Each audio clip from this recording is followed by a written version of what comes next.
In a post-acalyptic zombie world, survivors fight for a new world order. Hello all. This is Jacobson and this is a short retelling of the first and second episodes of the 8th season of the zombie series The Walking Dead. You can see the previous episodes at the links in the video description. As soon as this video gets 300 likes, I will release the next part. Enjoy watching it. Vic stands at the hilltop graves, lost in thought. The inhabitants of Alexandria, Hilltop, and the Kingdom are preparing for a battle in the colony. They are preparing fortifications and armor for their vehicles. In the shelter, a crossbow bolt pierces the tire of Dwight's motorcycle. He unfolds the attached note. It says tomorrow. Carol and Tara are on patrol on the bridge. Tara checks the time. They notice a herd of walkers in the distance and smile. Rick gives an inspiring speech to the united communities, reminding them that they are fighting for their future, for the big world. He vows to stop the saviors and kill Negan, the only one who really has to die. Maggie and Ezekiel support Rick. Dwight writes a reply, attaches a note to a bolt and shoots it towards Daryl, who is waiting at the entrance to the shelter. Carol and Tara sit on the bridge and wait while a herd of walkers moves along the road below. The introduction of the future Rick sleeps in bed. His beard is full and white. There are flowers on the next table. When he hears music, he wakes up. Back in the present, Carl searches for fuel at the gas station. He bumps into a nervous stranger who asks for help. Carl raises his gun, but the man insists that he only needs food. While Carl is considering his request, Rick appears and chases the man away with 2 shots over his head. Rick explains to Carl that he can't risk that this person could be a spy for the saviors, but if that's not the case, then he hopes that this person will survive. Carl tells Rick that hope won't be enough in their fight with the saviors. Daryl and Morgan kill the saviors at various observation posts. One by one, they cross off the targets from the list provided by Dwight. In Alexandria, Rick and other members of the community mobilize to attack the shelter. Daryl joins Carol, Taraya and Morgan on the highway. Rick leaves Alexandria with a caravan of vehicles converted for battle. Rosita watches from the porch, still recovering. Michonne and Carl stay behind with a few other residents. As they watch the procession of cars, Michonne tells Carl that this is his show. The safety of Alexandria is in his hands. On the way to the shelter, Rick stumbles upon a lone savior standing guard. He stabs him and rummages through his things. The wounded savior taunts Rick, telling him that he will kneel before the saviors again and that his son will die. Enraged, Rick frees a walker tied to a nearby electric pole and leaves him feasting on a dying man. Then he signals the caravan to continue on its way. The caravan stays in a large field, where members of all 3 communities are waiting for it. Diana reassures Andy of his safety while Tobin, Bertie and Daniel talk nearby. Aaron approaches Eric and asks if he prays. Scott and Freddie inspect the armored vehicles, and Jerry insists that Nit put extra armor on her chest. Alvara leads Shiva on a leash out of the Kingdom bus. Maggie insists on participating in the initial phase of the fight, despite being pregnant. And Ezekiel offers Maggie to meet with the Kingdom's doctor, but Jesus assures him that they will bring back Dr. Carson, who was previously abducted by the saviors. Rick vows to relinquish the lead and follow Maggie after the fight ends. Carol, Daryl, Morgan and Tara are waiting on the highway until the herd arrives. They hurriedly leave the road. A moment later, the SUV they parked on the exit ramp explodes. Dwight sends a large team of rescuers to investigate the explosion. Daryl and Morgan are installing a wire across the street. They join Carol and Tara on the pedestrian overpass. The survivors shoot 2 snipers in the shelter while Dwight blithely enters inside. The caravan arrives at the front gate and parks to create a wall of metal sheets mounted on each car. Maggie gives the signal, and the group raises their weapons to the sky, firing in unison. Negan comes out with his lieutenants. The light plays on Rick's face. He looks at the stained glass window. In the future, white-bearded Rick gets out of bed and finds Michonne in the dining room of their house in Alexandria. He approaches her with a cane, limping noticeably. Carl joins them. Back in the present, Rick tells Lieutenant Negan, Dwight, Simon, Gavin, Regina and Eugene that he will let them live if they surrender. Although Gavin seems ready to negotiate, no one eventually accepts Rick's offer. A group on an overpass notices an approaching walker. Negan tells Rick that he doesn't have enough numbers to win the fight against the Saviors. On Negan's orders, Simon takes Gregory outside. Gregory declares that Hilltop is on the side of Negan, and the punishment for fighting against the asylum is the expulsion of criminals and their families. None of the Hilltop militia retreats. At the insistence of Negan, Gregory again declares that Hilltop is on the side of the Saviors. Hilltop is on Maggie's side. Jesus shouts defiantly in response. Morgan kills a stray walker threatening the wire and sees a caravan of Saviors in the distance. Simon pushes Gregory down the stairs, deciding that he is no longer needed. On the way, a caravan of Saviors touches a wire and sets off an explosion. The explosion is heard in the shelter. Lick tells Lieutenant Negan to make a decision. He starts shooting when they don't respond. Negan's team is running in different directions. The survivors continue to shoot, knocking out the windows of the shelter. The herd is approaching, attracted by the explosion. Morgan and Tara get into the car, getting ready to leave. Carol urges Daryl to be careful. The survivors continue to pour bullets into the shelter, then retreat to their evacuation vehicles. Daryl shoots barrels of explosives, heading on a motorcycle to the shelter and leading the herd. Gabriel puts the van in front of the shelter fence and gets out of it, continuing to move slowly forward. Rick uses a garage door opener to set off explosives in the van, and successfully breaks through the gate. Negan takes cover behind the car, and Rick continues to shoot at him. Gabriel urges Rick to evacuate. Before leaving, Rick uses his camera to photograph the scene. Rick leaves as the herd approaches the shelter. Gabriel gets into the car, ready to follow suit. At that moment, he sees Gregory crying out for help and runs to him. The rescuers fire at them from inside the building, forcing Gabriel to take cover. Gregory jumps into Gabriel's car and drives off, abandoning him.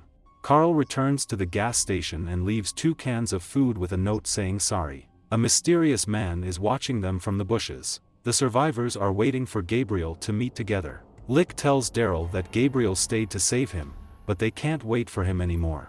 Daryl signals the group to get back into their cars. They are preparing to implement the next phase of their plan. A small group of militia soldiers stands behind the fence of the satellite station outpost, which they had previously cleared. Since then, it has been repopulated and fortified by the Saviors. Morgan asks Diana if she can get her arrows into the guards through the fence. She expresses doubts. At the second outpost of the Saviors, Daryl and Rick shoot a guard and enter the main gate. Carol and Ezekiel lead another group to the third outpost of the Saviors. They see the Savior guarding the entrance and shoot him. However, they all miss, and the Savior takes cover behind the car. He then throws a smoke grenade at the group, which explodes, forming a large cloud of smoke. Meanwhile, walkers continue to flood the shelter area. Gabriel takes refuge in the trailer and discovers that he is already occupied by Negan. Walkers surrounded the trailer, filling the shelter. In the future, Judith, who is now 6 years old, runs up to white-bearded Rick in the kitchen. They go out on the porch and see people holding a festival on the other side of the street.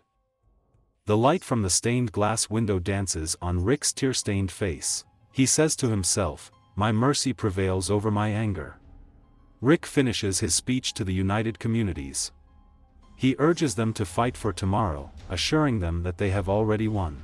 The crowd cheers, ready for battle. In an abandoned insurance office, a group of more than a dozen Saviors go about their business in the courtyard.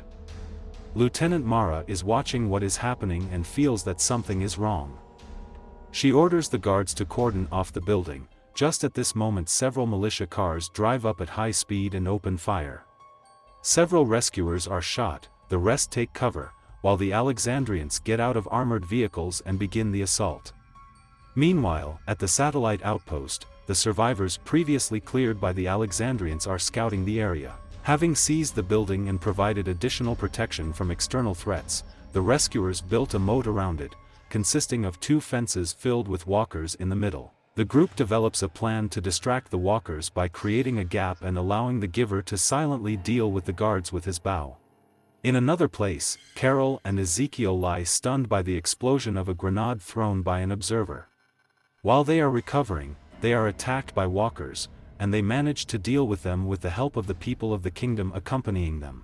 The savior Nelson has escaped, and Carol warns that he will almost certainly head to the outpost in the woods to the north to warn them, in which case they will lose their advantage. And Ezekiel confidently declares that they will catch up with him before he has time to do it, and orders one of his men to return to the transit point to bring the rest of the regiment along with Shiva. Returning to the outpost, the militia and rescuers are engaged in a frenzied firefight. Saviors are at a disadvantage. They are pressed into a relatively small territory, there are more of them and they have poor cover. While this is happening, Rick, Daryl and 3 others enter the building from the other side and silently deal with 2 guards. While the others remain to watch the saviors retreating inside from the courtyard, Rick and Daryl move from room to room in search of an armory. Outside, Mara tells her people to try to find a way out of the situation. At the satellite outpost, the militia enter the building armed with pistols with silencers and take off patrols, making their way deep into the complex. They line up near various inhabited rooms and wait for Jesus' signal to attack. In the office building, Rick carefully studies the plan provided by Dwight. After connecting with Daryl and searching the first floor, they come to the conclusion that the weapon should be upstairs. Outside, Mara assumes that the militias are too cautious to advance, and decides to take the initiative. At the satellite outpost, Jesus gives a signal, and the militia soldiers burst into the rooms and begin to destroy the saviors, catching them by surprise. Morgan, Freddy and Andy prepare to break down the door, but before they can do it, the savior opens it and they quickly shoot him.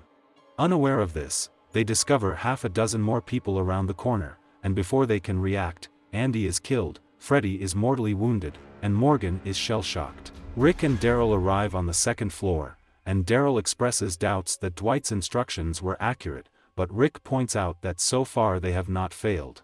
He tells Daryl that they will use heavy artillery to destroy the saviors in the courtyard below and quickly end the battle. They separate. Combing through the station, Jesus and Tara discover a savior named Dean, who is hiding in a closet, seemingly wetting himself with fear. He claims to be an asylum worker forcibly torn from his family. Jesus decides to show mercy and let him live, but Tara is furious, wanting to kill all the saviors out of revenge for Denise. Outside the room, Diane, Oscar and the others have been pinned down by the saviors, and a gunfight distracts them. Before Dean can shoot Tara, Jesus quickly disarms him using his martial arts skills. However, he refuses to kill Dean, instead knocking him out and tying him up, much to Tara's disgust. On the radio, the saviors order the Savin post to retreat, and they join the others to continue the attack. Morgan wakes up, wounded but alive. He loads 2 pistols and chases the fleeing rescuers.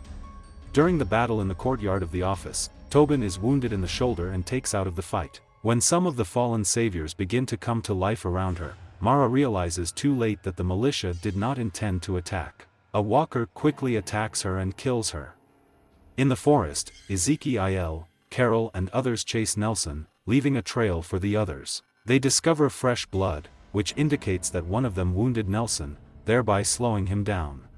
Dury searches the office block from room to room and discovers a small cavity with handcuffed and stale food. This is a torture chamber similar to the one he was subjected to in the asylum. Meanwhile, Rick discovers a large living room with a neat bedroom. When he tries to get into a locked room, he is attacked by the savior. They exchange blows, and the man knocks Rick's gun out when he pulls it out. Rick finally gains the upper hand and gives the man several kicks, after which he takes him in his arms and demands to name the location of the weapon. The savior denies having a firearm. An exhausted Rick throws it against the shelf bracket on the wall, impaling him. At the satellite station, Morgan walks through the complex, killing every savior he meets in a trance state. Outside, Jesus leads the rest of the fighters to the emergency exit of the complex, intercepting about a dozen fleeing saviors, including Alden, who look like they consist mainly of workers. Greatly outnumbered and outgunned, they surrender without a fight, but Tara angrily declares that even if Maggie listens to Jesus' arguments, Rick will listen to hers. Meanwhile, Morgan continues his series of murders and finally goes outside. Still dazed and unbalanced, he is shocked to see the militia taking prisoners. He comes out of his trance when he sees Jared among the captive saviors.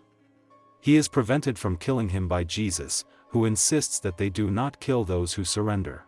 Eduardo takes a Polaroid photo of the saviors. In the office building, Rick takes the keys from the dead savior's pocket and enters a locked room.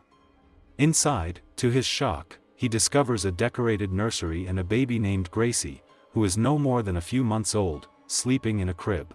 Realizing that he killed the father who was protecting the baby, Rick recoils in disgust and horror. Returning to the forest, both Ezekiel and the inhabitants of the kingdom finally catch up with the fleeing savior. Just at that moment, Shiva jumps on the savior and gnaws him to death. In the courtyard of the office, the militia begin to suffer losses, as the rescuers are desperately trying to push them back. Among the dead is Francine, who was shot in the chest when she was distracted. Eric witnesses her death and is visibly upset.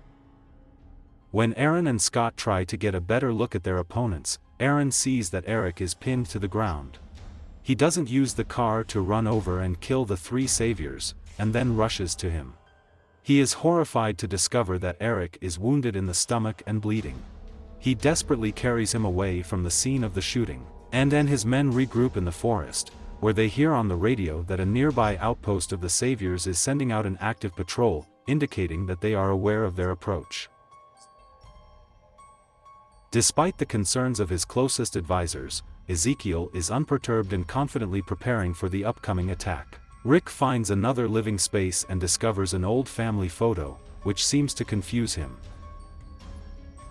At this moment, a man approaches the screen from behind and takes him at gunpoint. Turning around, Rick is surprised to see Morales, alive and well, but clearly hardened by survival. And he firmly tells Rick that it's over. He informs him that he contacted the saviors by radio. Stunned, Rick is lost in guesses.